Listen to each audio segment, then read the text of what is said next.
Hola, ¿qué tal? Aquí Julio Monroy desde Delta Records en Bogotá, Colombia. Está haciendo un día muy interesante aquí en Bogotá y hoy tenemos un gran invitado que desde hace tiempo lo quería tener. Es el creador de este equipo. Este live va a estar todo en inglés, pero tendremos subtítulos en español. Hi Dave, how are you? Greetings, Julio. How are you? I'm very happy, my friend. Thank you for being here. Thank you for offering to have me on. It's a pleasure. I always have you here. Look at there. I will always you're here I see it. all the time. I see it. Yeah, and we are with David Sicar. Hey David, how are you? Hi everyone, welcome to this new episode of Producing with Julio Monroy. Dave, for us it's a huge honor to have you here.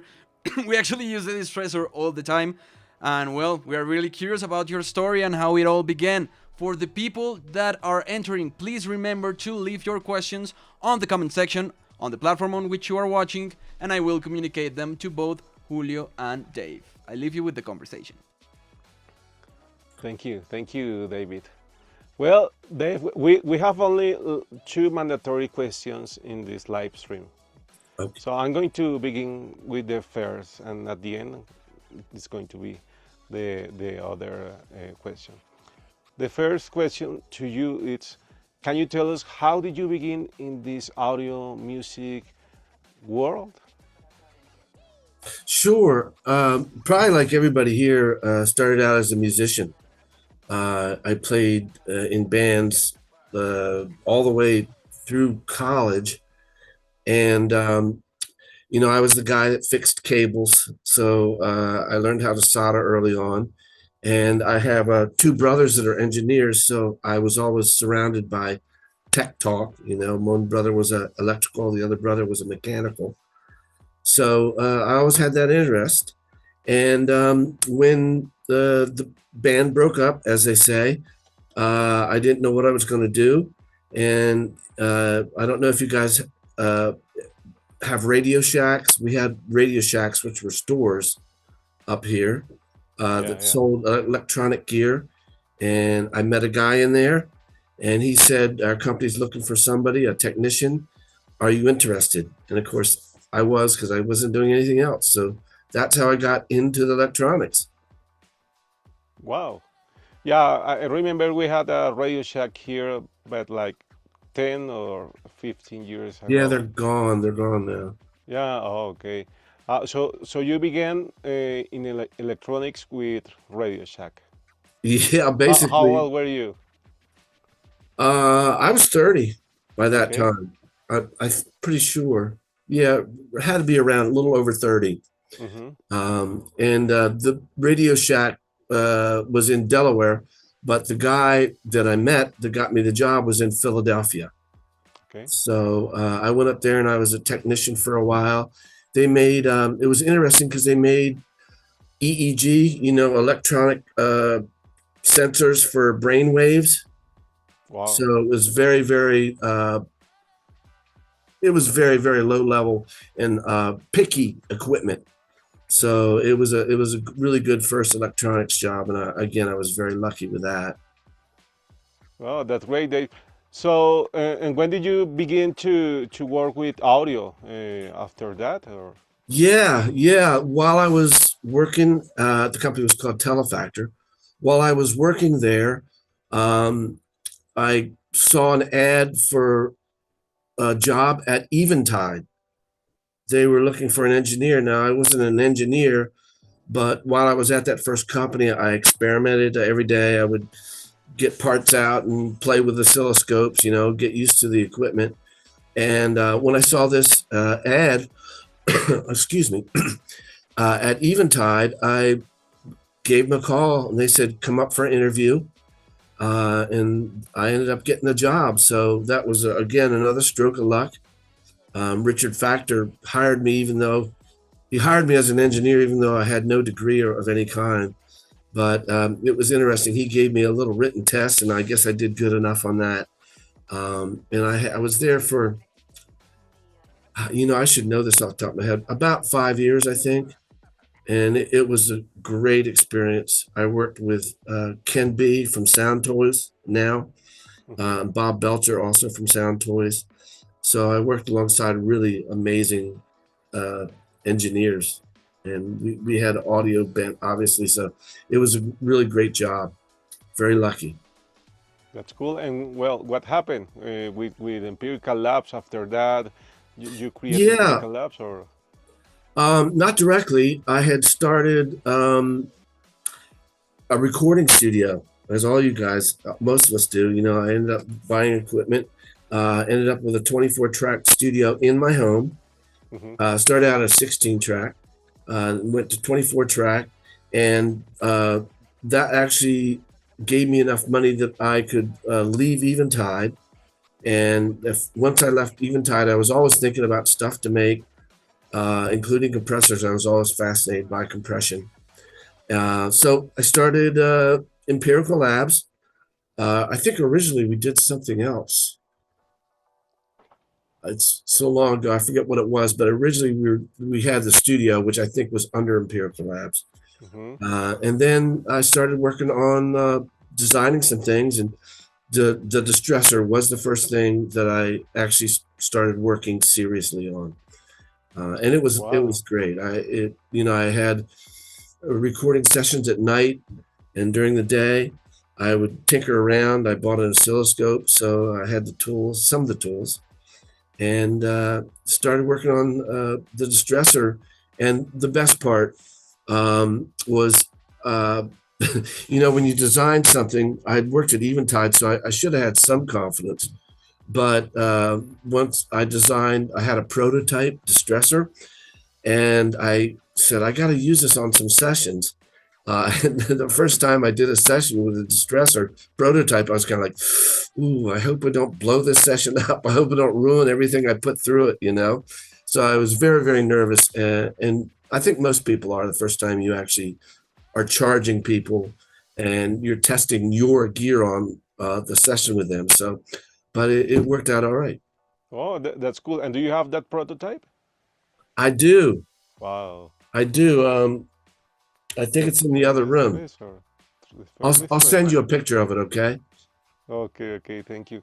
And I was wondering about that because we, the owners of a studio, we're always like recording and but you create your own gear to compress. So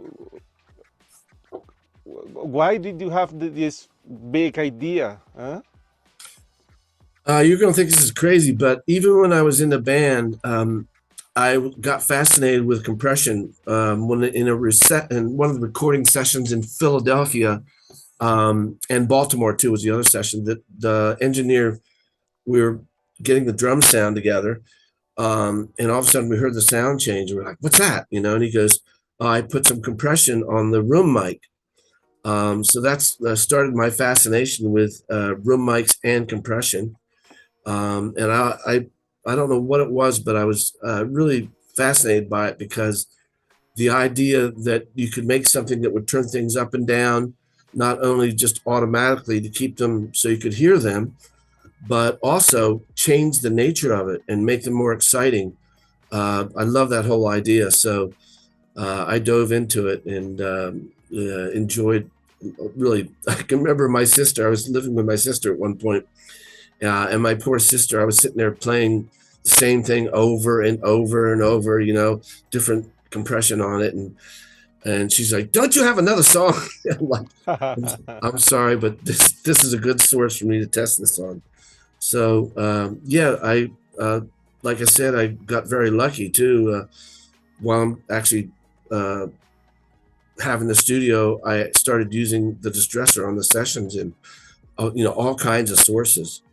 Um, and just a footnote: one of the hardest things, drums are always hard. Drums are always a good test for compressors because a lot of compressors they'll choke or they'll kind of pop or disappear. But the other thing was strings, like uh, guitars, banjos, and at the time I had this Armenian folk band in called Night Ark, and they had these ouds and sausbushes, and many of you are familiar with those. They have very big attack, and the sustain is often lost. You get pow, and then it's gone. So I had another source, and I started playing with it, tweaking the attack and decay times with those weird ethnic instruments. It was very useful. I feel, again, very lucky that a number of occurrences happened that helped me tweak the distressor along the way. Well, that's amazing, man. Because I was thinking that there are a lot of distressors all over the world. Do you know how many have you built? No, but I bet there's 1,000, Wow. hundreds at least. Oh, are you talking about distressors? Yeah. Oh, I'm sorry. I thought you meant compressors in general. No, no. Yeah, I believe we're over 40,000, headed towards 50,000 units out in the field. It's a lot. That's amazing. When we in the studio have two of them, and they are amazing because you put a voice or a bass or drums, and it's like tin, and then it's like I don't know how to describe it. How do you describe the what it does, the distressor? Well, again, when I first was in the band and they turned that compression on the overheads, excitement. It made things exciting.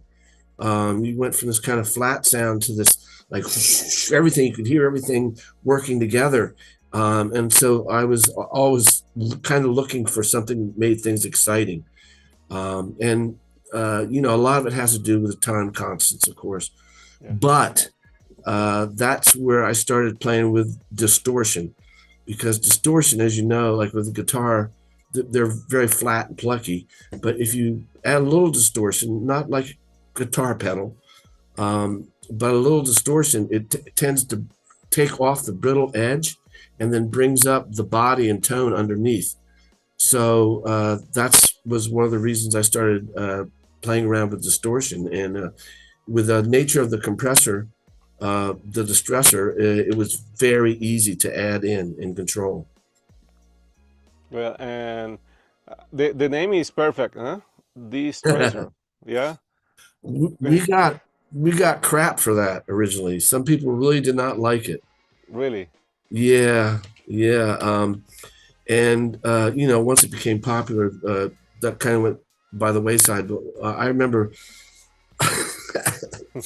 we had one early session, and the guy saw that the lights were flashing on the distressor, and he goes, "What is that?" And I goes, "That's a compressor. It makes things even and louder and hopefully more exciting."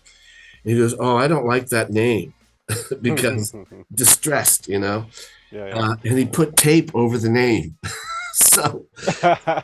so that's how bad some people did not like that name.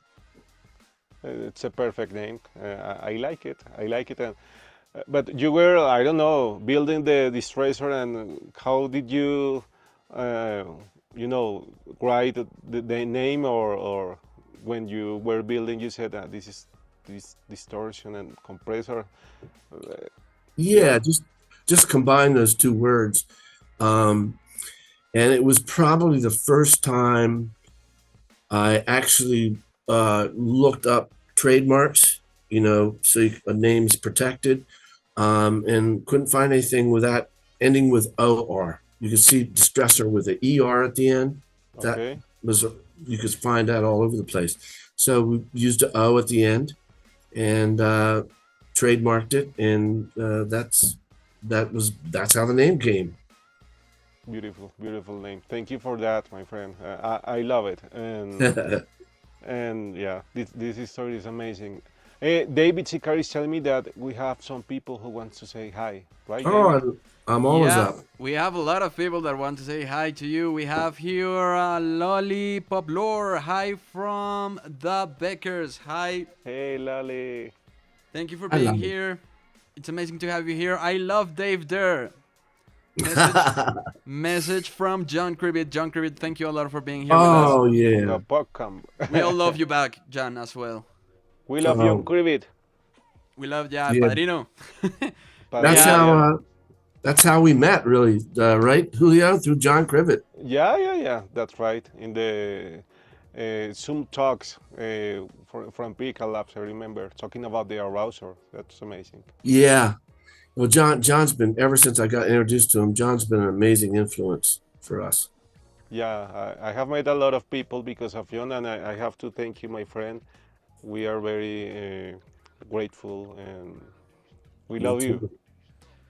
We love you back, Jan. We also have hi from Diego Castro. He's saying hi from Instagram. Hey, Diego. Uh, Reading. the greetings for Lollipop Lord come from Lori and David as well. She clarified that on the Instagram. We have The Empirical Labs with us haymaker. as well. Woo! That's amazing. Saying woo. I have my Thank you, t-shirt. guys. Wearing my I, t-shirt. my Oh, I T-shirt see it. it's M, so I need a because I am very fat. Sorry. No, you're not.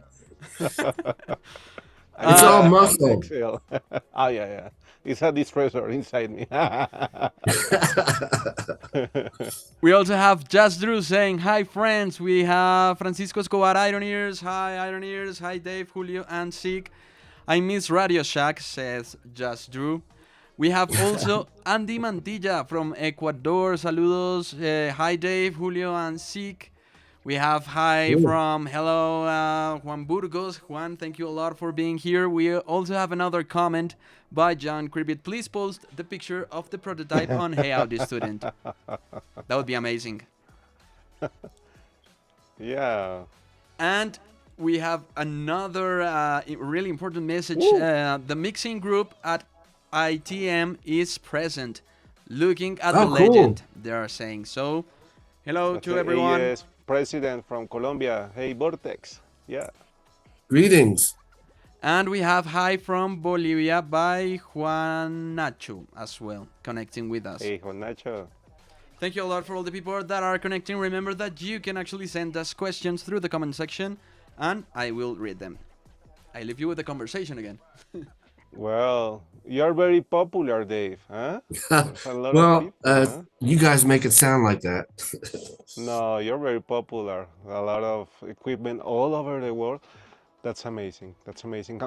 I was wondering, how do you feel about that? You made a prototype and you have built like Distressor for all the studios in the world. We've been, like I said, we've been so lucky. And let me also, one of the other lucky things that happened to me was when I left Eventide, I had the studio, so I was mostly working the studio. But shortly after I left, a very good friend from Eventide left, Gil Griffith, who I think you've met, right? So Gil was an amazing marketing guy, and I always got along with him because he's so funny. He's a lot of fun to be around. And so within just a few months of me having a distressor, Gil said, I went to Gil and I said, Gil, do you think you could sell a couple of these? um, and he goes, yeah, let me try it with some of my friends because he knows everybody in the music industry. So I got him one of the very first ones, and he gave it out to a couple of friends. And he called me back. He goes, "Oh, this is good." He goes, "All my friends that I tested it with really liked it. Yeah, absolutely love to help you sell these." And I go, "That's it. We're a team now." And he's sold, all these 40, 50,000 units, largely because of Gil. Wow, Gil, it's amazing.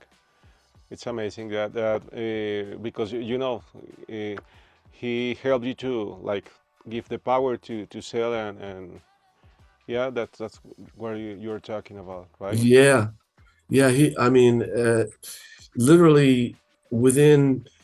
I mean, when you first start a company, nobody's ever heard of your products. Yeah. People are very nervous to lay out their money. Mm-hmm. If you make a $30 product, $40 product, it's not as scary, right? But this was a $1,500 product. Yeah.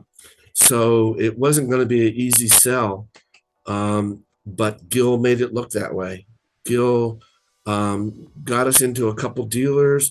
sent me around to give a couple demos here and there. He really guided me a large amount of the way. So the first year we might have sold, I don't know, a dozen or something. Maybe I don't know the exact number. But the second year we sold like 100, and Mhm. then the third year I bet it was 1,000. Wow, really. So and again, Gil, once he saw that people like this, he's a machine. He just jumped all over it and got it into everybody's hands and got us interviews and magazine reviews, et cetera, et cetera. So That's it was, amazing. it really was, compared to some companies, it was pretty easy start. And Julio, you know, one of the luckiest things, our very first product, you know, usually people put out one product, they don't sell much. Another Mhm. product, they don't sell much. Maybe the third or fourth product, if they can last that long, might sell 1,000. And we were lucky. Our very first product, you know, sold like crazy. That's amazing. Yeah, Yeah, I remember I met Gil at the NAM from Wave Distro, right? yeah. Yeah, yeah, he's amazing. He's a good You guy. you should you should have him on sometime. He's he's very funny, but knows he Yeah, knows the audio industry uh, more than just about anybody I know. Honestly, like knows people, knows how things work. So yeah, yeah. I remember from last year, I was drinking in Mexico a Corona, and he said, "Hey, what is wrong with you? You're in Mexico and you're drinking a Corona." Yeah, he's a great guy. he's Oh, very that, funny. I yeah. always he used to live very close to here, Hmm. in New Jersey. Now he's in Nashville. Hmm. But whenever I have a party, I really want to get him there because he's a comedian. Oh, that's great. And also, hi, Gil from Colombia too. And Dave, I know that a lot of people have a lot of questions for you, but I have one for you because I have been using the distressors from 2 years. 2 years ago, I have been using the distressors in all the production vocals and everything, and it's amazing. But I was wondering, uh, do you use it for mastering? The general answer to that is not often. Mm-hmm. Um, if you use it for, because you know mastering, you don't want to lose all the transients and everything. Mm-hmm. So my advice is when you do use it for mastering, which people do, there are people out there that use it for mastering. Use a very gentle ratio, like 2 to 1 or 3 to 1, and turn the tack all the way up uh, to 10 and beyond. That'll keep the transients will come pounding through, and you won't lose impact. Oh, yeah. Oh, yeah. I understand. That's generally true with any mastering compressor, by the way. Mm-hmm. You generally don't want to have a fast attack and smush everything unless you submix it. You know, you Oh. mix a little bit of the dry signal back in there with it, which can Mm-hmm. work just very just as well or better. I understand. Well, thank you for that. And Dave, David is telling me that we have some questions for you. Are you Yep, ready? we have Sure. comments and questions. So let's go with the comments first. We have John Creevy told Dave we want him to come to Bogota. We want you to come to Bogota. You should come to Bogota. Yeah. And I've got to. yeah, you have I to have no come. choice. Please come. And he's telling you that if you come, he will take you to his dentist. So It's a that's a good plus. dentist. Okay. That's like a huge plus. That's Yeah, yeah. good. We have another comment from Andy Mantilla. We all use distressors in our project. It's incredible to have you here and get to know you a little bit better and get to know your story and about the creation of this amazing tool. Let's go, Dave. That's a comment from Andy Mantilla. Cool. Thank you. It's an honor for me to be here, and you know, I plan on traveling. I will come down there before I die. I'll be down there one day and visit you guys, and hopefully show you around. But you know, we sold so many units to Spanish-speaking peoples and Portuguese people that we've actually at one point translated the manual. So we thank everybody from your countries for supporting us, and look forward to meeting you in person. Yeah, please, please come, come. It's easy. It's like 6 hour flight, and that's all, Not my bad. friend. And No, no, that's, not bad. yeah. Your distressors are here, so you have to come here. Okay, it's a deal. That would be Yeah. amazing. We have a question from John Creevy. Tell us about the pump. What is it? How is it different from the Distressor? Oh, that's a good question. Um, First of all, one of the reasons we made the pump was because the distressor is for a person that's just getting into the studio. The distressor is, it's expensive to lay out $1,500 or whatever to have a distressor, and we understand that because I myself, when I had my studio, anything over $1,000, I really had to think about.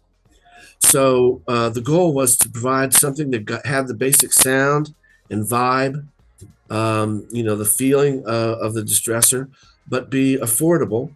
So we had already made a couple API 500 modules. I'm just seeing if I have one around here. Um, I don't have a pump around here, but oh, wait a minute. Here, give me a second. Okay, okay. Pump. That's amazing. We have a lot of questions actually. We're Yeah, gonna yeah, yeah. go in order. No, I just wanted to show you. So Sure. this is an API rack. So we made pumps for this rack, and the big advantage is you can do them for very lot less expensive. The pump lists for half the price of the distressor. So and it has a similar vibe. Doesn't have all the features, but as far as the compression, sound, and character, it's very similar. Wow, really? Yeah, Give give we'll me have to some. get you one. That's great, huh? That's great. So, and it's a small, small. Yes, I wish I could pull it out, but it's screwed in. But I yeah, think it's about this big. I think that it fits here. We have a space. Okay, That's cool. Oh, perfect. but yeah, Okay. it was really we wanted to be able people that wanted a distressor. Hmm. Spending $1,500, it's a big deal. So this is about half that price. Yeah, yeah, that's perfect. So I can have it, I don't know, in my snare, my kick, or in which instruments do you think that it works best? Well, it's a lot like the distressor, and again, I was very lucky with the distressor because I had these recording sessions going on. So I tested it with all kinds of things. Like I said, um, the that being said, the one thing that I always everybody fusses over is drum sounds. Hmm. So we made the pump like the distressor.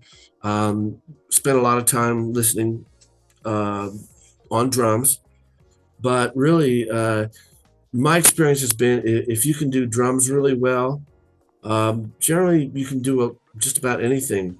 Source is very usually on drums. You put a lot of compression on, not always, but generally, if you can do drums really well, I find those compressors also do vocals, bass, guitars, and all kinds of things pretty well.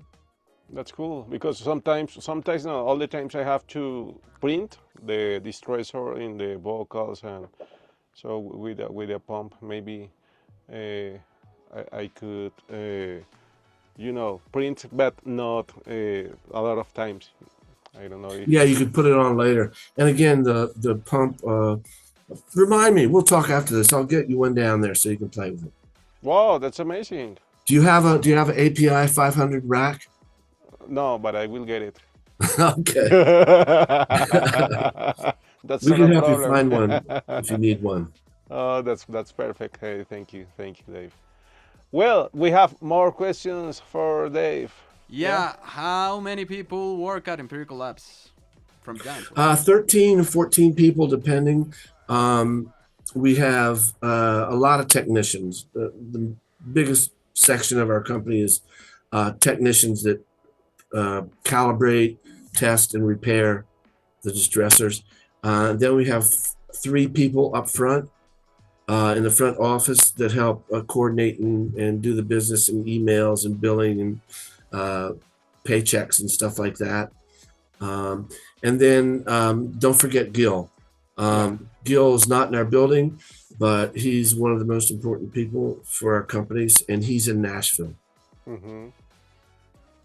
No, that's Okay. cool. Thank you very much. We have another question from Juan Burgos Music. What was the design inspiration behind the Distressor's distortion 2 mode, tape, tubes, or another analog circuit? I would say tubes.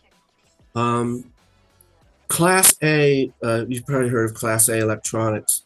They produce a fair amount of second harmonic, which is really hard to hear, honestly. To hear second harmonic, if you solo an instrument, it's quite hard to hear because it's second harmonic is an octave. So octave's very, what's the word I want? Pleasant. It's not dissonant. And so it goes by, you almost don't hear it as distortion, but it does help. It's adding upper frequencies, which are always clarity. The upper frequencies are what you normally associate with clarity. So it was, as it ended up, it was very easy for me to put those modes in. The first Distressor prototype did not have that. But I was at Eventide at the time, and it was, again, a lot of the timing had to do with this. There was people were trying to get clean. People were using tape in the days that I was worked at Eventide. Tape. We didn't really have the super clean, pristine digital recording medium.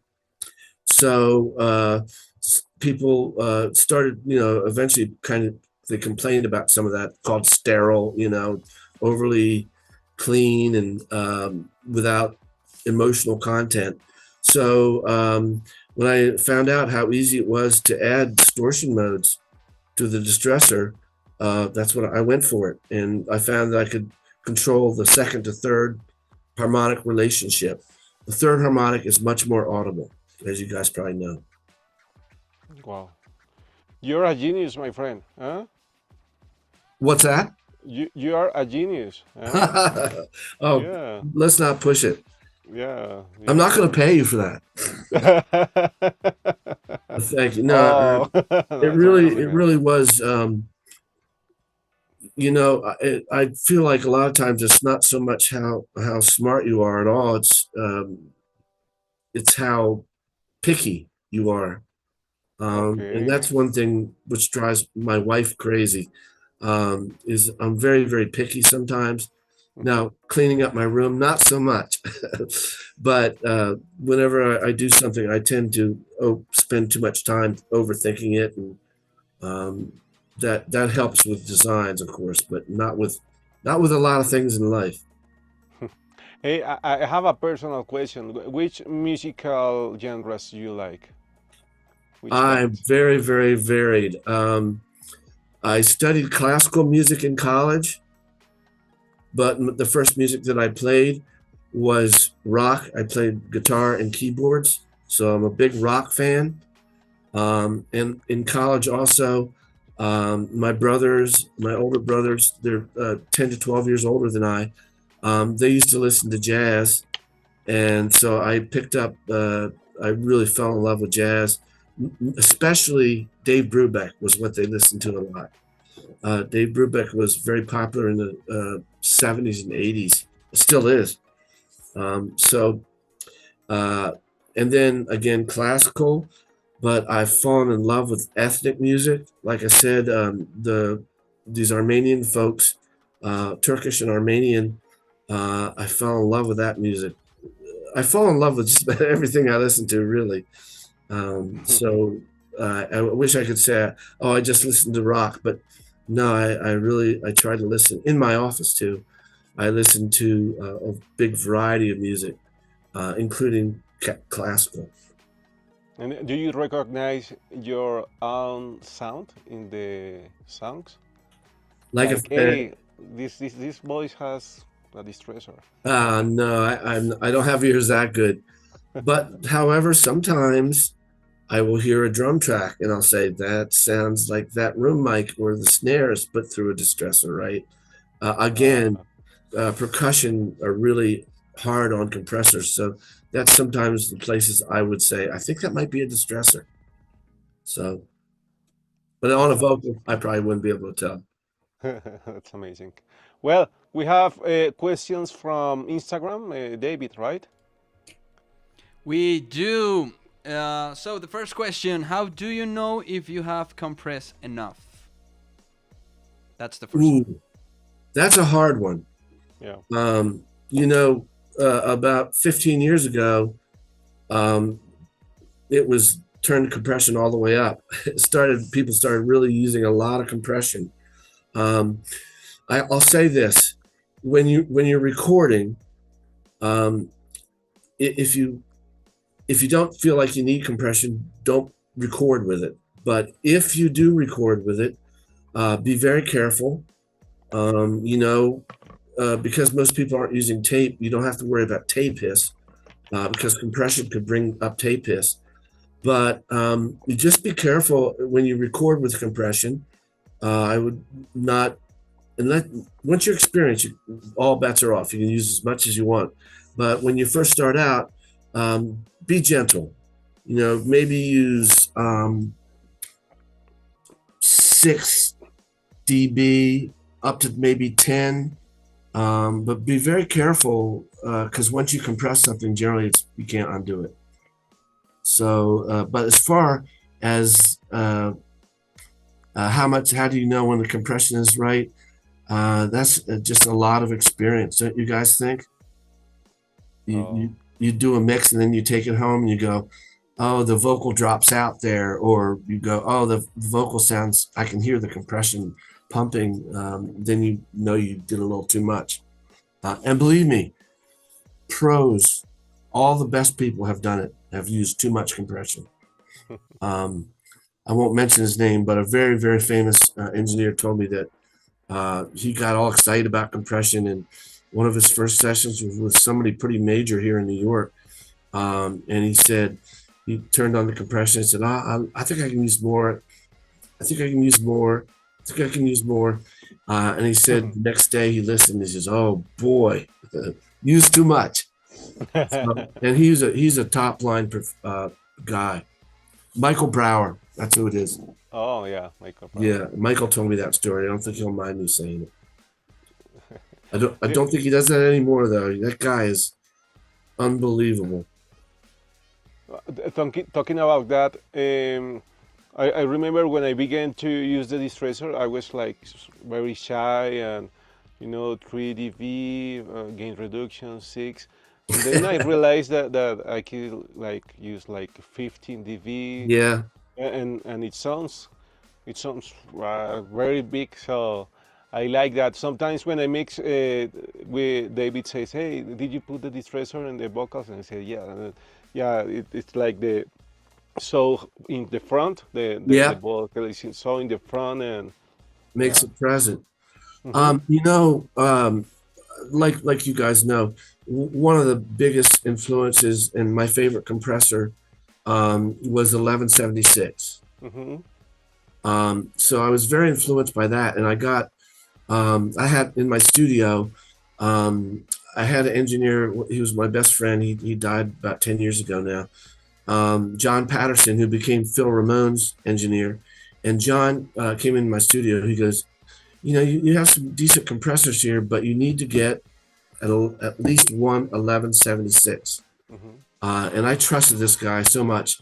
I went out and ran up my, my credit card and I bought two 1176s. And he was right. It changed the sound of my studio. It tied a lot of things together, but it was the same thing. I would sit there and look at the meters, and of course, those meters are very slow. Uh-huh. And I go, okay, I'm compressing this vocal. The meters are moving, but and then I turn a little bit more up, and I go, oh, it's hitting 6 dB now. I go, oh, let me try a little more. And it's because of the knee. The compressor has a knee. So when you first hit it, it you can hardly hear it. But as you go Okay. further into that knee, it's very smooth and it doesn't jump all of a sudden like, okay, it's too much. So Yeah. I did the same thing with 1176. And I said, oh, when I make a compressor, I want to make it like that. I want to make it so you go, oh, more, you know. And talking about the knee, how do you describe the knee of the distressor? Because I think teaching the knee it's so hard for students to learn. But how is the knee of the distressor? Each ratio has a different knee. Hmm. As you go up in the ratios, like you go higher towards nuke, you get less knee. There's less and less knee, but there's always a knee. Okay. And the beauty of the knee is uh, I'll have to send you some documents, but the knee basically the compression turns on slowly at first. You got a knee like this. It's a gentle curve. And when you first hit that first part, you're at like, 1.01 to 1 ratio. It's a very gentle ratio. You don't hear that. You go up to like 3 dB. You might be at 1.5 to 1. You go up to 6 dB, and now you're starting to hit a higher ratio. So that there's the knee shows up in a couple different ways. And that's definitely one of the ways where as you turn up more compression, you get a more steep ratio. But boy, the knee makes a big difference. Very important to me Yeah. in compression. And again, it makes it so you can go very, very high without really hearing it. Well, that's amazing. I didn't know that when you change the ratios, the knee change. Yeah, That's great. the knee gets shorter as you go higher. Well, that's a great secret. Thank you, Dave. David. That's amazing. Thank you so much for all the information that you have given us. I actually remember we have a YouTube video about the secrets of the distressor with Willie as well. Yeah, That's yeah, the Oh, yeah. one good. that, He, Willie's good. yeah, Julio asking, is that on the manual? sorry, Willie. That's a good video. That's a good And he video. said you have to read the manuals. Yeah, we've been. I spent a lot of time on the manual because again, I'd helped with manuals at Eventide. So when I Mm, wrote this, I really wanted to try to make it easy for people to start using.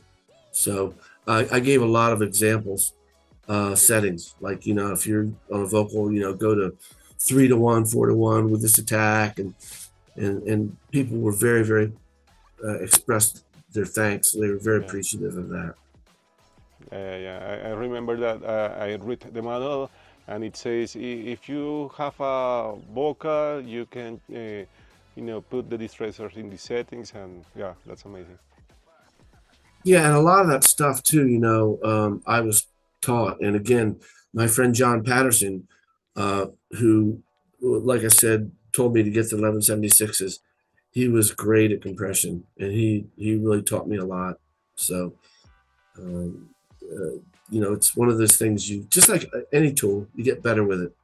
Yeah, yeah. Thank you, That's Dave. amazing. Actually, when you try the distressor, it's hard to go back. To be honest with you, especially with vocals and especially with your own vocals. I've come to the conclusion that people that start singing and don't like their voice is actually because they haven't had their vocals processed with a distressor. that's that's the reason why. There's no We're Yeah. coming gonna have back. to use that. We're gonna have to use that as marketing. You Don't can, like you the can. vocals? Spend money and buy our distressor. That's amazing. We Yeah. have another question Good. by John Kravitt. How is the arouser different from the distressor? We actually have something prepared for you all. Yeah. Let me just. Yeah, well, we worked with Universal Audio. We love those guys. Very, very close with those guys for 30 years now. Um, and they said early on that they would like to do a distressor. So I know that they're going to do a good job. So I basically said, okay, you guys do a distressor plugin. We won't do one. even though everybody's asked us for it. And we'll do something that's similar but different. So that's what we did. As you can see, you got the four big white knobs Hmm. up here up top. Those are just like the distressor knobs. We want people to feel instant familiarity. If they've used the distressor, they'll see that and say, "Oh, okay." But over I guess it was, this has been out for 6, 7 years, 5 or 6 years. Um, so there was 20 years since we made the distressor before we put out the arouser. Um, and I always tell people, I kept learning about compression. So I said, I want to use some of these new things I've learned. Things like uh, saturation, like we give you a saturation knob.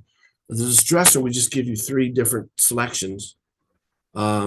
With this, we give you a knob that you can really distort heavily if you like, but it's much more controllable. And then we gave you side chain EQ, also very very common down here at the bottom. We gave you a parametric band and a high pass filter so it doesn't pump with low frequencies, which you guys have witnessed, heard. Excuse me. And the one thing, just a quick story.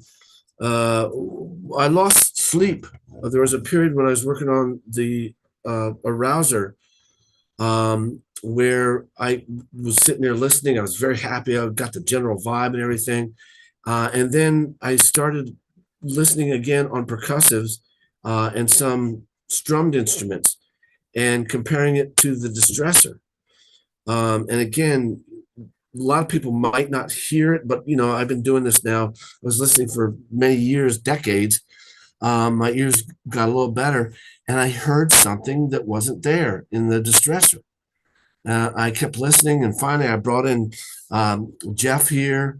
I brought him in. I said, Jeff, I said, I'm trying to match and get the exact same sound. I said, I hear a difference, and you can't, when you're asking someone to test something, one of the worst things you can do is be there and guide them, because whatever you tell them you're hearing, they're going to hear, right?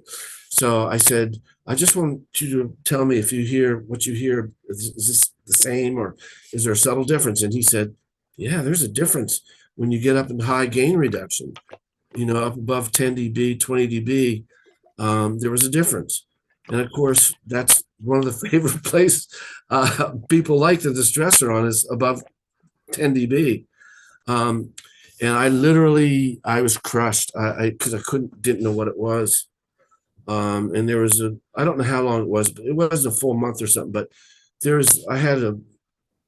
don't want to put out something doesn't have the same quality. And so I actually broke some tools out like digital oscilloscopes, and got new test sources. And I found out that what I was hearing was an attack phenomenon. There was something different in the very front of the attack when you're way up in 20 dB of gain reduction. It was different and it was pleasing. So, to make a long story short, which is too late, I basically said there's got to be this slight delay in the attack.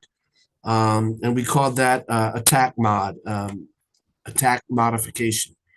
So we put that into the arouser, and that really brought it up to where it'd be very hard to tell the difference between the distressor and the arouser once you've tweaked it. So that Wow. was that. But I'll tell you that kind of stuff. Again, I thought I had it down. I thought I was felt very confident, and then one day listening to a lot of compression, I'm like, there's something different. And it was musical. It was nice. It was a good difference. So a few sleepless nights, and we found out what it was. So, Yeah, the browser is amazing. I use it for teaching compression to my students too. oh, great. And yeah, yeah, it's fantastic because it's easy.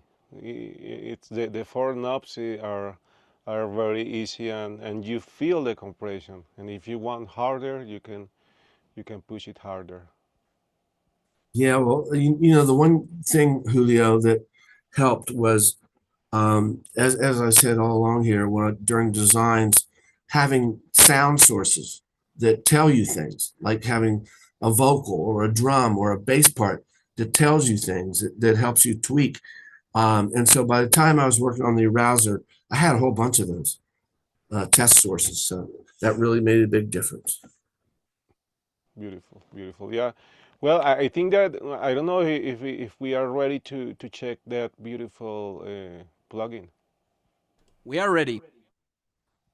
Please show it to us. You want to what do you want me to play a little bit with the arouser? Yeah, Yes, please. that would be Oh, amazing. Thank you so much. okay.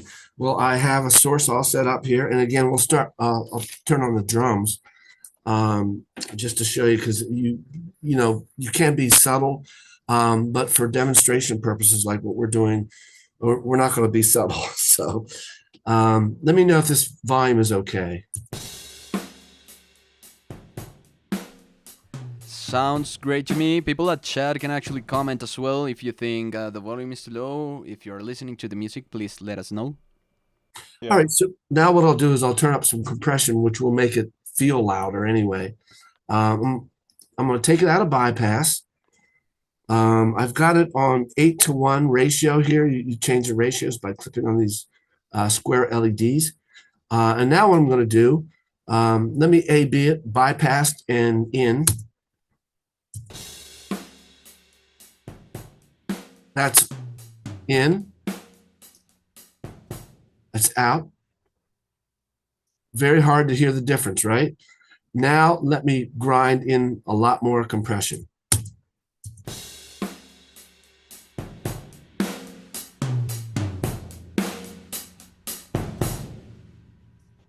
Let me go back a little bit. I'm towards the end of the song here. Just give me a second to rewind a little further. So now I'm going to bring up, I'll leave the settings where they are. I'll just turn up the input, which is how you add more compression.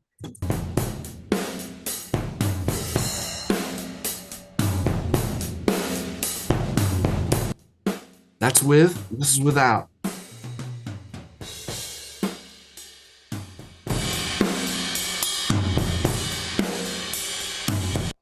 So you can see it really brings up the sustain and the room sound. And, that's, again, part of the excitement. That's what makes things exciting is when everything kind of fills the space. And just to show you a couple things real quick, um, I have another source that's actually better for this, but this is an overhead mic. And again, if you listen to it with low compression, it sounds dry and very natural.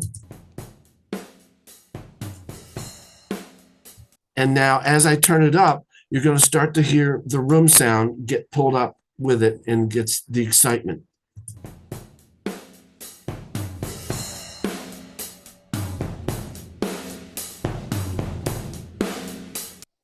So that's just a quick demo showing you on drums. And the one thing that we did do was make the attack go very, very slow, slower than most other compressors. And I'll just demonstrate that real quick. If you turn the attack really fast, it's going to be almost like a reverb because it smashes all the presence down into the room.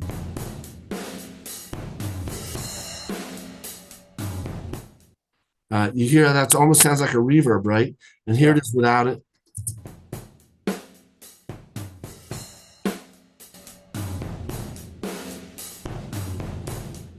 So I'm really bringing up that room reverb. And just to demonstrate in a split second the attack, I'm going to now turn the attack up and add some smack back in with the room.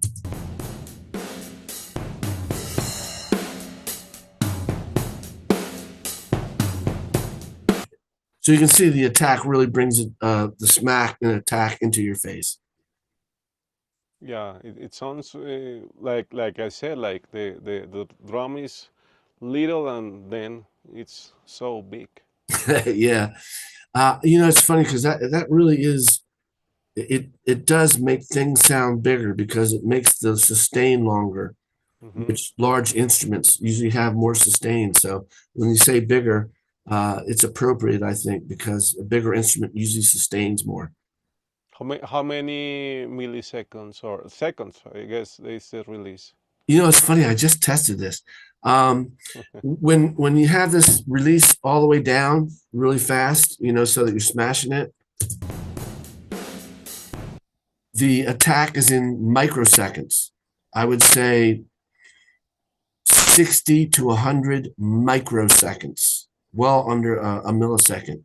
When Hmm. you go all the way up, you're probably up 20 to 30 milliseconds. So Okay. over 1,000 times slower. Wow.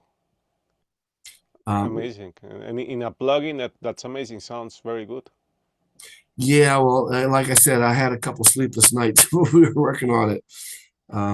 You know, sometimes you have to go through that to end up in a good place, but it wasn't a good. The first night I discovered that attack wasn't right.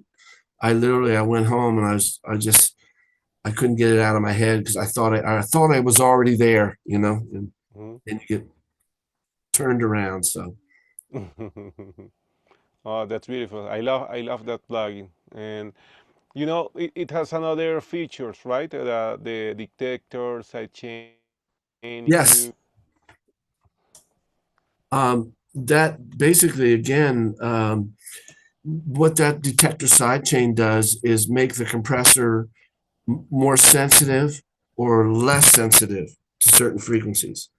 That's kind of the whole point. So I can give you a quick demo here. Um, the detector high pass, which is this left knob here, uh, if you listen to the kick really makes the compression. If you watch the meters, you'll see the kick really hits very hard.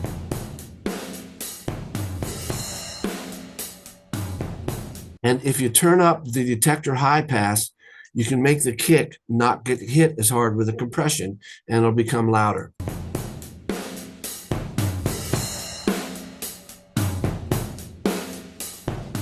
You could hear that jump out, right? yeah. The kick. So that's the purpose. And people do crazy stuff with sidechain. With a parametric band, for instance, Julio, if you have a SE or spitty vocal, a lot of S's, Hmm. you can basically, I would say, probably put the frequency in the sidechain at 8 kilohertz or above 4 kilohertz, Okay. and boost a whole lot of that. And when a vocal comes through with the S's, it's going to see those and turn down those S's almost like a de-esser. Wow, that's great. I'm going to use it for that because sometimes they are a pain. Yeah, yeah. We have a lot of people that have I won't mention any names again, but we have a couple people that have sent us settings, and one of the things they'll have, especially with vocals, they'll have this detector band pass. They'll have it boosting a whole bunch at say, you know, above 4 kilohertz, and it not only takes out the spit but also the S's. Amazing. I like it. And there also has a little brother, right? There are also Yeah, settings. we again, this was the original price on it was very close to $300, which is expensive for a plug-in. Now it's down to I think it's 149 is the list price. You know, it's 5 or 6 years later.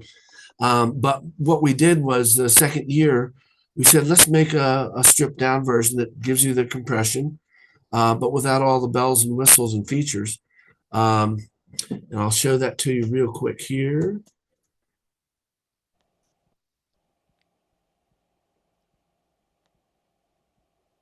Okay. Arouser light, it's called. So Wow. there's the arouser light. You can see it got rid of a lot of the extended functions. I forgot what the price of this is, but it's very very affordable. Hmm. Willie probably knows, but he's in the other room. But yeah, so we put that out so that we could, you know, people could get the sound, and you wouldn't believe some of the comments we got. People wrote me, you know, I always wanted to know why does everyone use a distressor, and I couldn't afford the arouser. I can't afford a distressor, but I bought the arouser light, and I understand now. So that made us very happy that we were able to provide a affordable solution to get the general sound. Yeah, yeah, yeah, yeah. Yeah, I used in my classes the distressor and the arouser light and the arouser like the standard version, and they are amazing. I like that light version because it's so easy to understand compression. Yeah, Just that. not so many controls. You don't know what to grab. Yeah, and I like the fact of the distressor and the arouser is that it doesn't have like the milliseconds printed. You have to hear. Sometimes you are looking the or checking the compression like hey 10 milliseconds, 20 Yeah, milliseconds, yeah. but with that you have to hear and I like that. Mm. They call that here when people say, "Well, I need a 20 millisecond attack," Mhm. and so they'll go try to figure it out or read it off the knobs. We call that mixing by eye, not by Mhm. ear. Mhm. So just what you said, you have to use your ear. Yeah, I like that philosophy. Thank you, Dave. It's amazing all the products that you're doing, and now the new version of the Distressor. I remember that I saw it at the NAM, the Oh yes. Um, XXX, the red one. well, first of all, we were very careful when you have the best analogy I'll give you is a Coca-Cola. Um, when you have a product that's sold a lot, is very very popular. Excuse me again. It's okay. You have to be very careful messing with it. You change any changes you do. You got to be very careful because people know what they're getting. They know what they're going to get. We wanted to offer some different features, um, and I think you guys probably had the Coke Classic. They put out this clear Coke called Coke Classic. It tasted pretty similar, but it confused their market. Mm-hmm. So I use that analogy. You don't want to confuse your market by putting out something that's close, but different, and people go, "Which one do I get?" Yeah. So we were very, very careful not to do that with the distressor. We do have three versions now, but this last version, what we did was we added a famous audio transformer, a Pultec transformer on the input, and transformers Wow. do something different. They often they round out the low frequencies and make them have harmonics that you can hear on smaller speakers. Mm-hmm. Um, so we added a transformer. We also changed the a couple of the internal parts to get a little dirtier, a little more. You don't hear it as distortion, but it's a little more saturated. Okay. So, but we were very careful with that. We didn't want it to have a completely different sound. So, but the Transformer, everybody likes it. It's only been out for a few months, as you know. Mm-hmm. So, we sold, uh, I think we sold 40 or 50 right now, That's great. and we're still trying to turn them out. So, we haven't made that many yet, but Mm-hmm. people are really enjoying it. So, it makes us happy. Yeah, And and it's it's red. beautiful. Yeah, it's beautiful. It's beautiful. It's like the color of the studio. Yeah, it's beautiful. It I is a remember. nice Yeah, red yeah, yeah. there, by the way. Wow, wow. That's amazing. Thank you, David, and thank you for showing us the browser and the new technologies. And you know, It's our uh, pleasure. yeah, my friend. Well, I've, before we enter the live stream, uh, David Sikar has some advertisement, and then we're going to have the giveaway, right, David? yeah. So, I actually saw Valentin Music asking to please leave this live stream on YouTube public. Well, you're actually gonna be able to listen to this episode and all past episodes on any streaming platform as a podcast. You just look for Produciendo con Julio Monroy and you can listen to this episode and all past episodes. We are releasing a new area as well, which is the Delta Records store, where you are gonna be able to buy audio gear, and you'll be able to book sessions with Julio as well. So be sure to check that. And well, we expect to add more products really, really soon. And something really important, remember that the Pan American Audio Educators Conference is going to take place the 18th and 20th of April of this year, and it's run currently with Soundcheck Expo. If you are an educator, you might actually wanna attend to this event. You're gonna be able to talk with other educators, talk about curriculum, and actually talk about with technology developers as well. For example, I met Dave Derr at the Pan American Audio Educators Conference last year. That was the day I met with Dave Derr. So be sure to come. It's an amazing event, and I think if you're an educator, you should really be there. We have some other comments.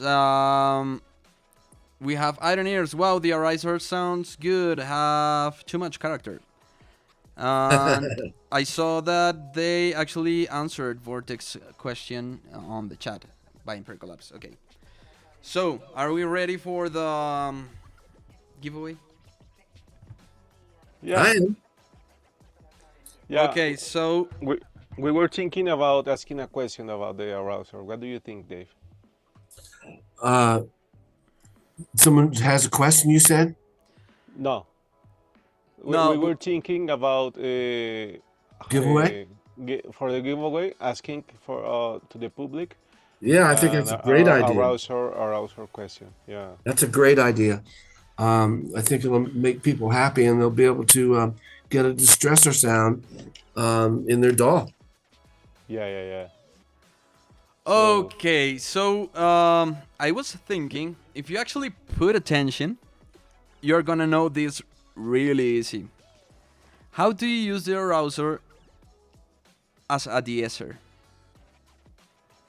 Just answer on the chat. The first one that answers is actually gonna get the arouser. So, Good question. Empirical Labs cannot answer the question. Okay? I will not. yeah, Okay, Empirical Labs Willy. cannot. Okay. Yeah, it has been amazing, my friend. Thank you for this space. Yeah, it's like you're a legend, and you're so humble, and I love it. Oh, you're very kind. I don't even know what to say when somebody says something like that, but thank you. Yeah. Has anybody happened? answered yet? Nah, I think they're rewinding the video, or They're Cheating, cheating. I'm actually sure they're rewinding the video and looking for the part. using ChatGPT. Yeah. Using Yeah, well. AI. Come on, people, it's really easy. Do you want me to change the question? Maybe a simple one. No, I think that it's a easy question, but I was thinking about when while they answer the question. Dave, I have a question for you. Sure. And I want to know if you can give us an advice for the new people, new audio generations that are, beginning in this audio industry with AI, with, all those changes. Yeah. What would be your advice for those people? Well, AI is just now starting to. People actually are creating plugins that learn how you use the plugin, and you can't have hardware with AI right now, but AI is very, very. First of all, sometimes it's very irritating, right? I mean, when you see videos made of AI, it's Yeah. makes you mad. Is this real or not? And then, of course, at some point you'll go, "Oh, that's not real. It's not even real." Mm-hmm. So, the one thing I want to see is some. I don't want to say laws, but some rules about using AI, including if you release something that's supposed to be real and it's AI generated, it's got to be labeled. They're going to have to do that. It's very dangerous. Could even cause wars, So I feel like labeling anything that's AI is going to be very big in the next few years, I hope. But I think about having a effects processor that learns how you use things. So, Mhm. and it's going to be done. So let's say you put a vocal through the arouser, and it, first of all, it listens for a second. It knows how you've used it before, maybe even knows what style of music it is. So it goes, okay, I'm going to set this for a medium Wow. ratio, medium attack, and a little bit of distortion because you've done that before. So it will learn. Of course, it kind of takes the fun out of it, but you'll still be able to adjust things. But AI is already very important, and I think it's just going to be more of our lives every day. And do you think that for the new audio generations, it's harder? It would be harder With AI, with everything that we have. oh, no, I don't think so. I think you'll have more choices, which can make it harder. The more choices you have, again, just like our little arouser light, we take away a lot of the choices. You got Mhm. four big knobs, makes it very easy to adjust, right? Mhm. So I think in the future, AI will give you more choices, but it will also help you, especially beginners that don't know how to adjust things. You might be able to have a plugin that you say, AI, give me a recommendation for the source, and it'll actually maybe adjust it and give you a general starting point. Yeah, yeah, yeah, yeah. I understand. And do you have any advice for the people who wants to create their own gear? The new, Oh yeah, people, students, or people who are beginning in this? From the creator of the Distressor, this is an advice. absolutely. First of all, you you know, learn your craft, learn your tools, learn what's out there, play with stuff. So especially in the audio, you want to have develop your ears so you know when something's, you can tell when something's compressed. Um, but you also just be ready to spend many, many hours testing and tinkering and making little fine adjustments, just like you do with your songs. It's very similar. You're creating a song. So if you want to create a piece of gear, you'll start out with something very basic that maybe gets the basic job done, but you're going to want to adjust and give it more power over time. So it's like any creative process. Um, I spend forever, especially the distressor. It was years and years of adjusting it, but even to this day, I spend a long time adjusting things, and again, get beta testers. Beta Beta testers are tester. very important, especially when you don't have the confidence initially, early on. Let other people play with whatever you're creating. Get other people's opinions. Sometimes they help you, sometimes they don't. Sometimes they steer you into a wrong direction. But definitely get testers, and they call outside testers beta testers. We have alpha testers in house here, employees. Before product ever gets out into the world, we have my employees give me a lot of feedback. In fact, we're working on something right now which is very, very different, and my employees have been really valuable, playing with it and saying, "Oh, I like this. Do more of this." So test it, and tweak it, and then you're going to need to find someone to sell it for you, either distributor. I got very lucky with Gil, but you've got to having a great product doesn't mean it's going to be a success unless you can sell it. Thank you, Dave. Amazing, great advice. And when you need beta testers, just let us know, Yeah, very because yeah, important. yeah, yeah. Thank you, Dave. And David Sicar, do we have a winner? We do have a winner. We have Diego set sidechain in 4K. Woo! So yeah, Yay! Woo! we have a winner. Congratulations, Very Diego. smart. Well, it's been amazing. Thank you, Dave Derr, a lot for taking the Thank you time to be guys. with. means a lot to be on your show and have your interest. So thank you. It's amazing. It's amazing, and we are really happy that we have your story. Actually, I think it's great. Yeah, I think it's great. great. And well, just a little comment about the AI. I think that you actually have to build your own critic listening, and I think that's one of the important things because I know that a lot of students are actually scared about this. But to be honest with you, the moment that you start working, you're eventually gonna make decisions different from what AI is actually giving you, and you're gonna find your own criteria. And I think that's the Absolutely. point. So, what do Yeah. you think about this? Um, I think I totally agree. The scariest thing to me, I think, is the fact that it can write songs. Yeah.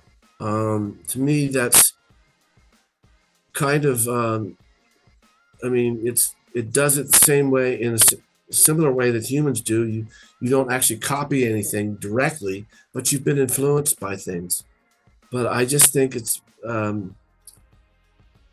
I just feel bad for beginning songwriters when they hear an AI song. Someone gives a little video of an AI and they like the song and they're like, oh, well, how am I going to compete with that? You know? Mhm. So just realize that in the long run, you're human and AI is not, and you should be able to bring something to it that no computer can do.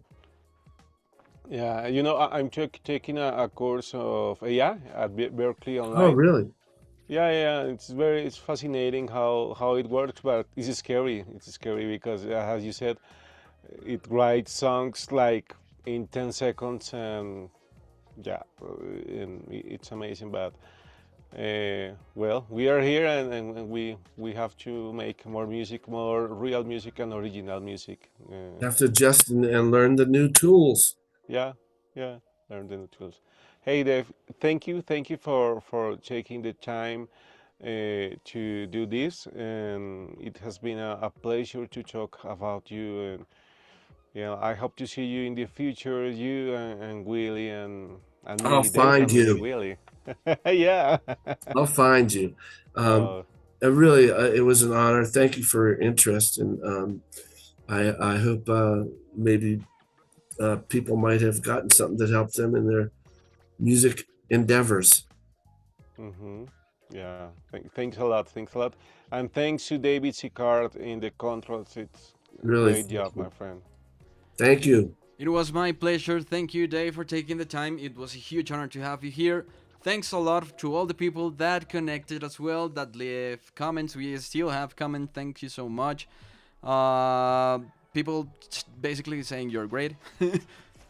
We have a lot of comments still. So, well, thanks to all the people that have connected. And I leave you now with Julio Monroy. And when I come to visit, Yeah. I expect you guys to show me where the good restaurants are. Of course, my friend. Please, For please. sure, you're gonna try something called ajiaco. It's a typical dish here. It's like a soup made of potatoes, but it's really good. Yeah, I've never heard yeah. of it. Yeah, ajiaco and doblea you're gonna have. And All right, I'll bandeja have to look paisa, it because Vortex Bandeja is on live, paisa. so that's Yeah, the only yeah, reason why you're gonna try bandeja paisa. up. no, Okay. no, no.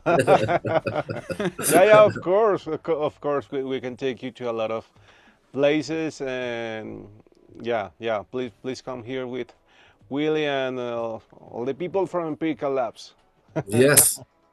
We'll probably, I imagine too. Hopefully, we'll do something with John Crivet down that way because he's a Yeah. big fan of you guys. That'd be great. Thank you, John. Thank you, Dave. Well, thanks a lot, everyone. It has been a great episode, and yeah, I love my distressors. They are amazing, and thanks for creating these beautiful compressors. Oh well, And thank you. yeah, thank you. And next week we are going to talk about Eclipse with Scott Kramer. So I hope you can be here with us. Yeah, Thanks a lot. Bye bye. thank you, Julio.